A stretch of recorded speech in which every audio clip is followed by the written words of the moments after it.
Now this is an opinion written by Attorney General Leslie Rutledge. And I came across this because I was researching your right to keep and bear arms and your laws. Your Act 746 is amazing. It is great. It is wonderful. But there are people who know there's a back door. And I want to show you that back door to take your right to keep and bear arms.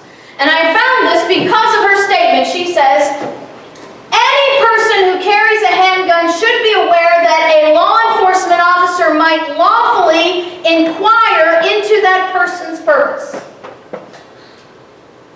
If you have a right to keep and bear arms, to conceal carry, or to open carry, and you don't need a license or a piece of paper of permission, but you must defend your intent without probable cause. What happens to that whole idea of your being the right to do that?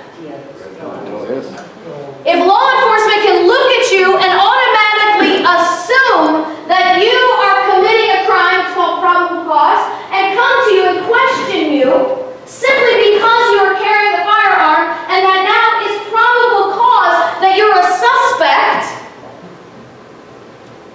how does that affect how he thinks your right actually works? Now watch this. Any person who carries a handgun should be aware that a law enforcement officer might lawfully inquire into that person's purpose.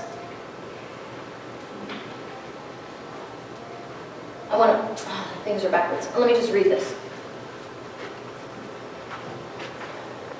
Determining culpability or potential culpability under Arkansas Code 573-120 is initially a matter for law enforcement following guidelines that routinely apply when investigating a misdemeanor involving the danger of forcible injury to persons. Now watch this. A law enforcement officer may stop and detain any person reasonably suspected of violating 573-120 if necessary to identify the person or determine the lawfulness of his or her conduct. Now, in this particular aspect, she's saying if there's been a crime committed, they can detain you and question you simply because you have a gun. Now, we might think that's reasonable, but let's keep going.